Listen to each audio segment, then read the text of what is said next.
I let Greg know before we started to record that I saw an article today that Paul Finebaum was on WJOX commenting on Nebraska football. And the two things that really stood out about what he had to say was, number one, that Nebraska is never going to get there, meaning they're never going to be Nebraska again.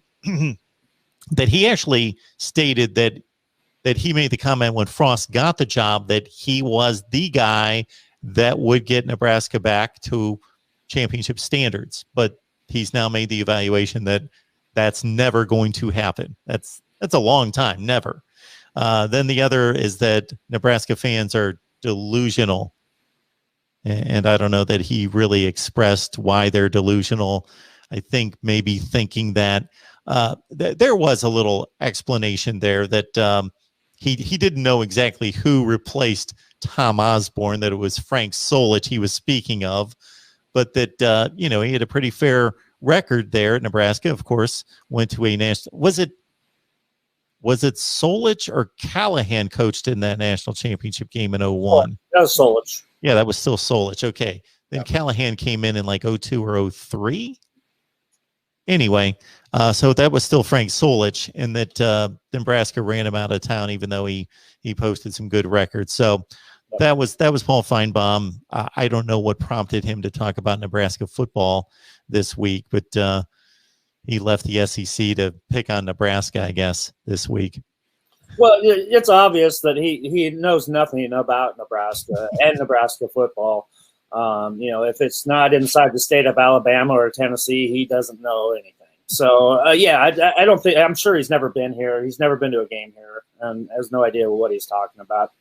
So, he's I enjoy listening to him, but, he's just stick with the SEC and, quit trying to cover his own butt, trying to cover what he says because he doesn't know what he's talking about when it comes to, probably any school in this part of the country. I heard him admit that today about Ohio State and Michigan, something like that. He said, leave that question for somebody else that knows about it. So, yeah,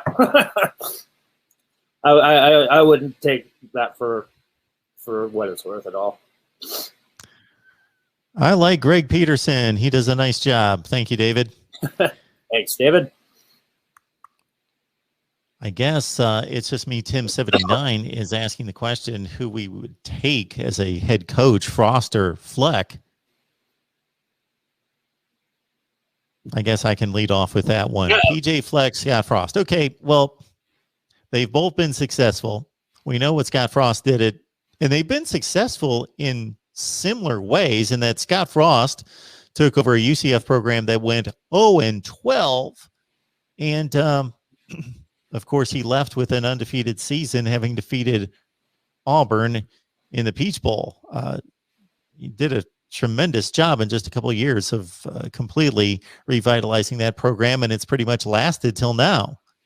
PJ Fleck, he had a year at Western Michigan when he took over there, and he tells it in a very comical way. And if you know PJ Fleck, and he's got that, that salesman attitude about him, but he says it in a very comical way. I think it was during a Big Ten documentary in which they were following him around, basically that he was talking about meeting his wife, and did you see that, where basically she wanted to date him, and he's thinking, who wants to date the Western Michigan coach who's 1-11 in the MAC?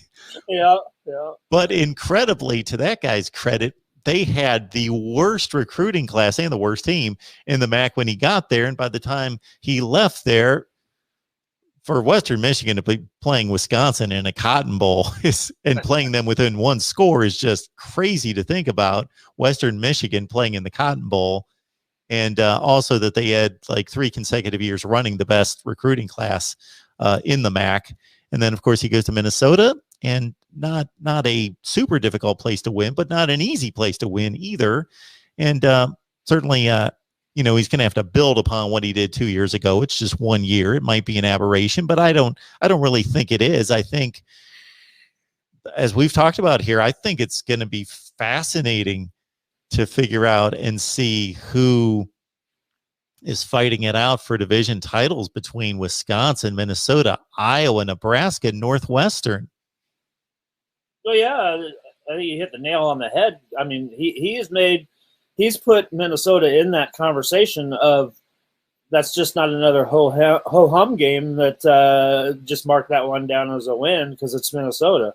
They're a tough out now. They've proven now that they can go in just about anywhere and win a game and put together, a good season. So, yeah, PJ Fleck, I like the guy. I like him a lot. And, he's a very charismatic guy. He's a great storyteller, that's for sure. And, he's that kind of guy that you could just listen to go on and on. And yeah, I mean, it's made this this division really, really competitive when you added Minnesota in there like that.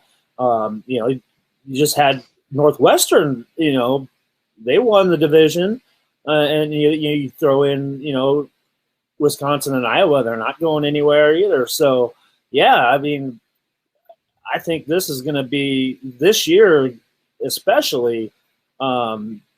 Take your pick at who's going to win this division.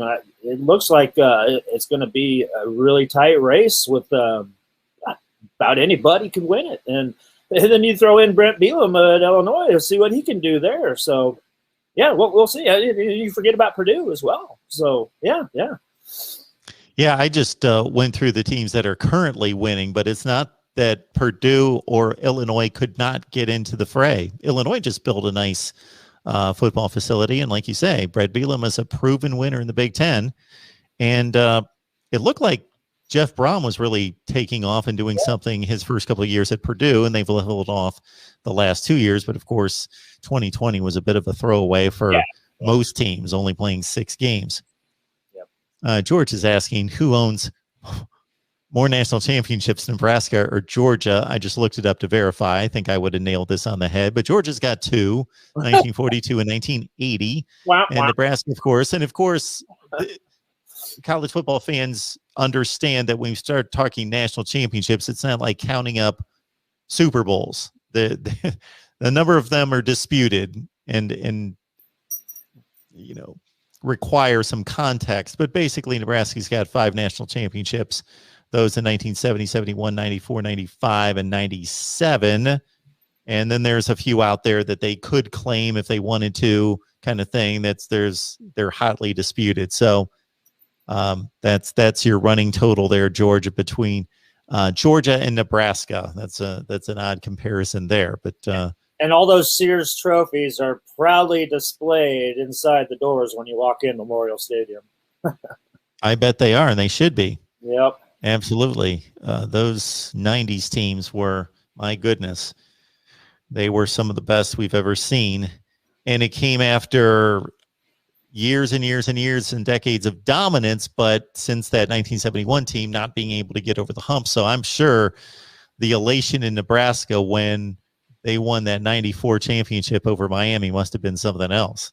Oh, it's crazy. Downtown Lincoln just erupted. I remember, going downtown and O Street is the main drag in downtown Lincoln, which has all the bars pretty much. And you couldn't even, it was just a sea of people, just hordes of people broke off and broke into the stadium and ripped the goalposts out and walking downtown Lincoln with the goalposts and everything. And yeah, it was crazy. It was finally that breakthrough for Tom Osborne that everybody had been wanting for him to get. I mean, not just players, but everybody wanted Tom Osborne to win one, and he ended up winning 3. So, yeah, it was great.